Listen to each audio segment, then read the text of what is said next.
You just add gates when you have money, keep boosting probes, don't get supply blocked, and then you just spam units from your 4 gates. If you can, try and make a proxy pylon like I did with my probe, though it didn't get out, obviously.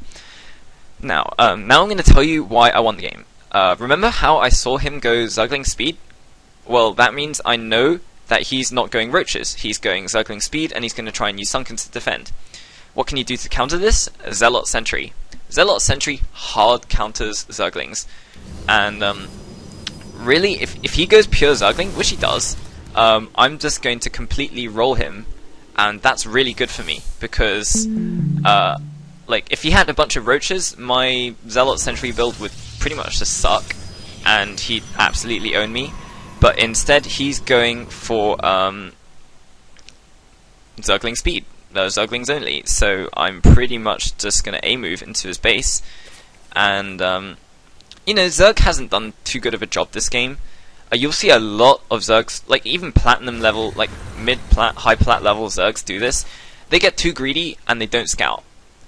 My advice for Zergs is get a roach warren. Don't rely on zergling speed. I know that roaches just got this nerf. If you think about it, it's actually only like 12 minerals per roach and like one extra larvae per like 8 roaches. So you know, really do get a roach warren is really good. You can use it to stop all sorts of attacks. And I pretty much just abused this timing because I reckon this guy isn't too good, and he's probably been way too greedy. Especially given his ling count. I saw the amount of lings he had outside my base, and I'm just going to A-move into his base and win the game.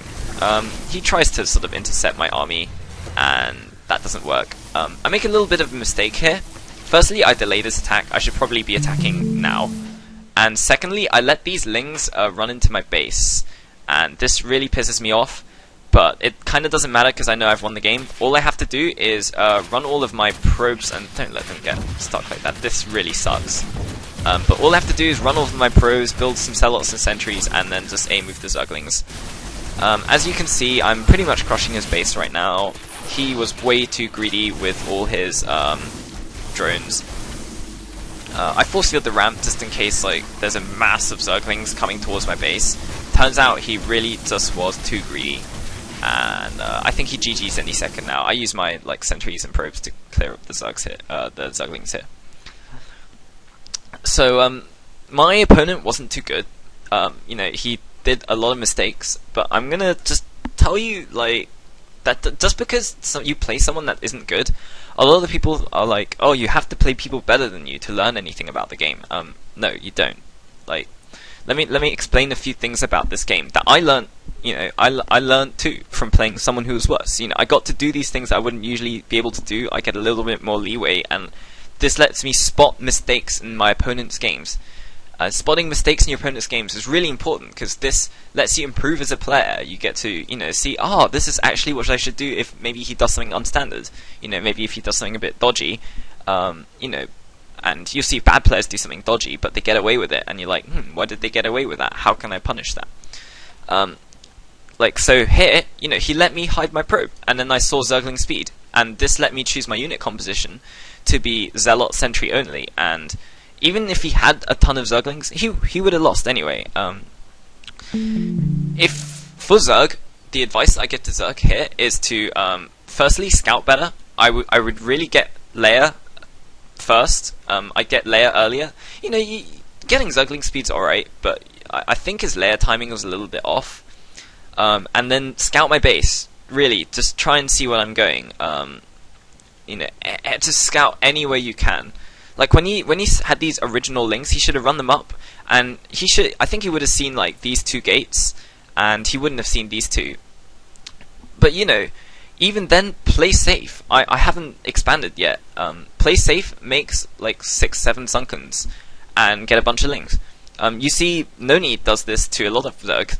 He forces them to get loads of sunkens and loads of links, and people are like, oh, the Zerg's making a mistake. Noni's only going 3 gate. You know, you can't bust anyone with a 3 gate. Well, no, it's standard play. The whole point is that you go 3 gate to force the Zerg to make lings and stuff, and sunkens, because he can't scout you. And don't be so greedy as Zerg. This is a huge mistake loads of Zerg players make. They're like, oh, I can't be this.